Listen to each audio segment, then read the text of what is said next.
आकाशवाणी गोरखपुर से प्रादेशिक समाचार।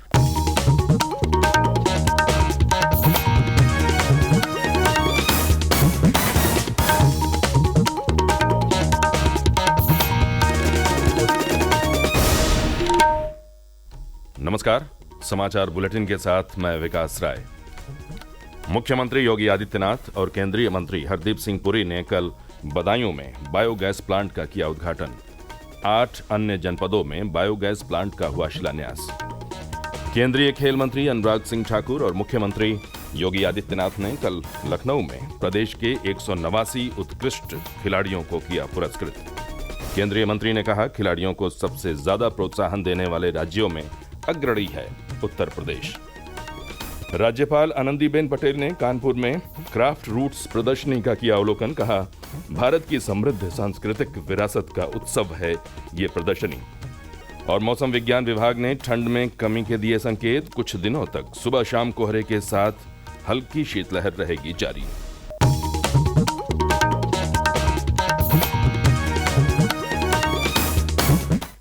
और अब समाचार विस्तार से।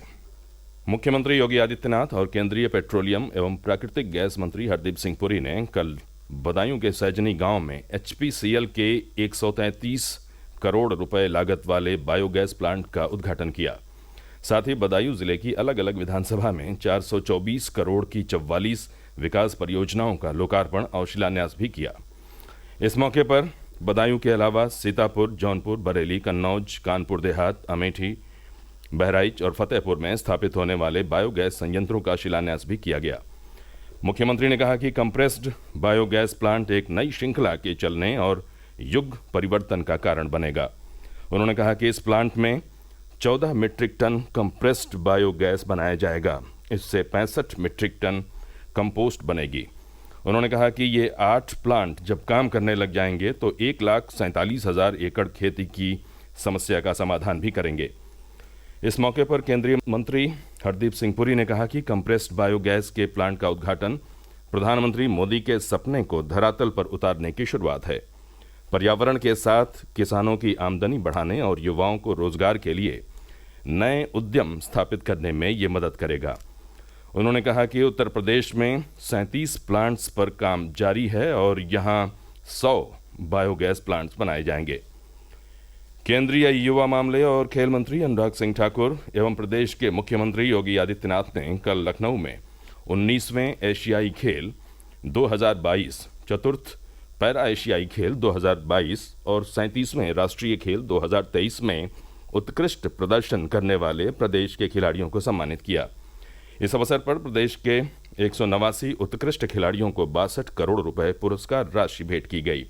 साथ ही स्वर्ण, रजत और कांस्य पदक विजेता खिलाड़ियों को पुलिस उपाधीक्षक, जिला युवा कल्याण अधिकारी और यात्री व माल कर अधिकारी के रूप में नियुक्ति पत्र प्रदान किए गए। इस मौके पर केंद्रीय खेल मंत्री अनुराग सिंह ठाकुर ने कहा कि उत्तर प्रदेश देश के उन राज्यों में से है जो खिलाड़ियों को सबसे ज्यादा प्रोत्साहन देता है। राज्यों के बीच प्रतिस्पर्धा में भी उत्तर प्रदेश अग्रणी है। केंद्रीय खेल मंत्री ने कहा कि केंद्र सरकार खिलाड़ियों को प्रोत्साहित करने के लिए कई योजनाएं चला रही है और उन्हें वित्तीय सहायता प्रदान कर रही है।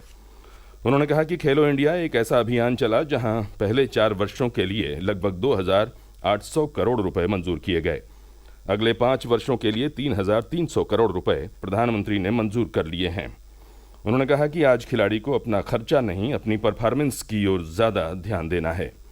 कार्यक्रम में मुख्यमंत्री योगी आदित्यनाथ ने कहा कि प्रदेश की आबादी देश की आबादी का 16% है, लेकिन एशियाई खेलों में जीते गए पदकों में प्रदेश की हिस्सेदारी लगभग 25% है।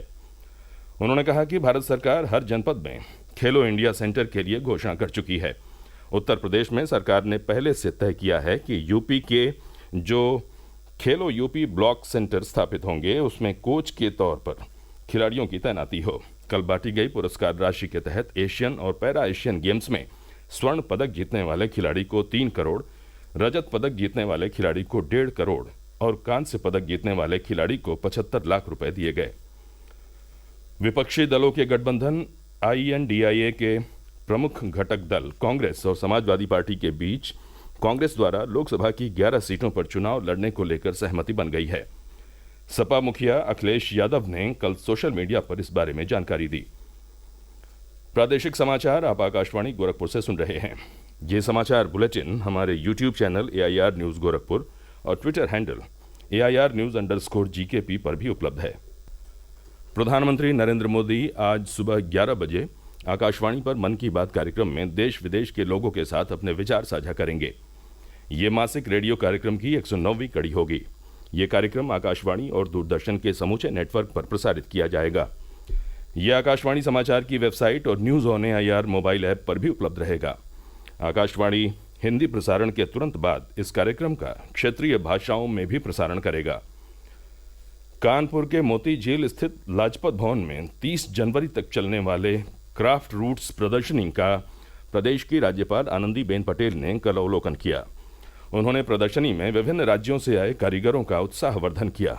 गणतंत्र दिवस से शुरू हुई इस प्रदर्शनी को देखने के बाद राज्यपाल ने कहा कि ये कार्यक्रम भारत की समृद्ध सांस्कृतिक विरासत का उत्सव है, जो राज्यों के कारीगरों को अपना सिर्फ कौशल दिखाने और पारंपरिक कलाओं को बढ़ावा देने में योगदान के लिए सभी को एकजुट करता है। उन्होंने कहा कि क्राफ्ट एक कला है जो लुप्त हो रही है। इस कौशल को हम सभी को बचाना है। प्रधानमंत्री नरेंद्र मोदी कल नई दिल्ली के भारत मंडपम में परीक्षा पे चर्चा करेंगे। केंद्रीय शिक्षा मंत्रालय ने कहा कि इस साल अनूठे बातचीत वाले कार्यक्रम के माध्यम से 4000 से अधिक प्रतिभागी प्रधानमंत्री के साथ बातचीत करेंगे। इस कार्यक्रम का पूरे देश में प्रमुख समाचार चैनलों के माध्यम से सजीव प्रसारण भी किया जाएगा। आकाशवाणी समाचार से बात करते हुए केंद्रीय माध्यमिक शिक्षा बोर्ड के सचिव हिमांशु गुप्ता ने कहा कि इस मौके पर एक प्रदर्शनी भी लगाई जा रही है, जिसके अंदर artificial intelligence, machine learning, art and craft हर तरीके के स्टॉल दिखाए जाएंगे। मंत्रालय के स्कूली शिक्षा और साक्षरता विभाग के सचिव संजय कुमार ने आकाशवाणी के साथ एक विशेष साक्षात्कार में बताया कि इस वर्ष 2,26,00,000 से अधिक विद्यार्थियों, अध्यापकों और अभिभावकों में विभिन्न राज्यों से इस कार्यक्रम के लिए पंजीकरण कराया है। प्रदेश के विभिन्न जिलों में घने कोहरे और शीतलहर की स्थिति बनी हुई है। इस बीच मौसम विज्ञान विभाग ने आने वाले दिनों में ठंड में धीरे धीरे कमी के संकेत दिए हैं।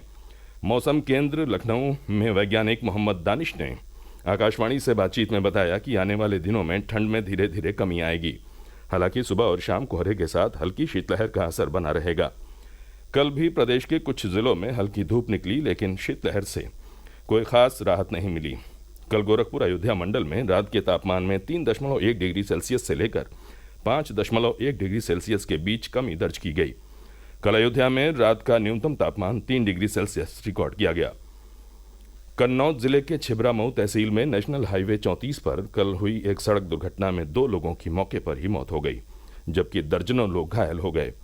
आधा दर्जन गंभीर रूप से घायल लोगों को इलाज के लिए राजकीय मेडिकल कॉलेज तिरवा में भर्ती कराया गया है। ये घटना उस समय हुई जब एक अंतिम संस्कार से लोगों को लेकर लौट रहे ट्रैक्टर ट्रॉली को एक निजी बस ने सामने से टक्कर मार दी। प्रधानमंत्री नरेंद्र मोदी के मोटे अनाज संबंधी पहल से प्रेरित होकर वाराणसी के युवा शेफ 12 प्रकार के मोटे अनाज से अलग अलग व्यंजन बना रहे हैं।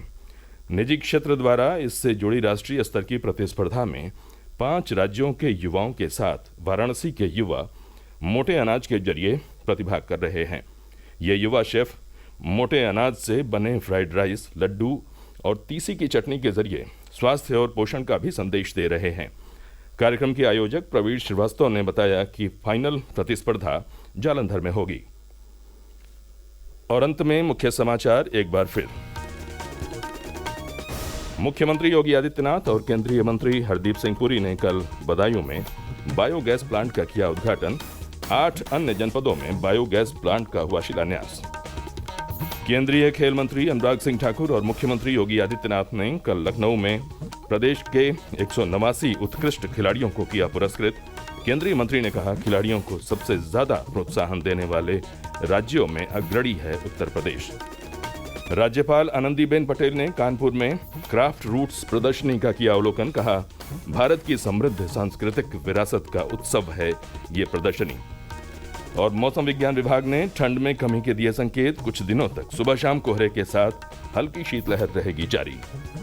इसी के साथ ये समाचार बुलेटिन समाप्त हुआ। नमस्कार।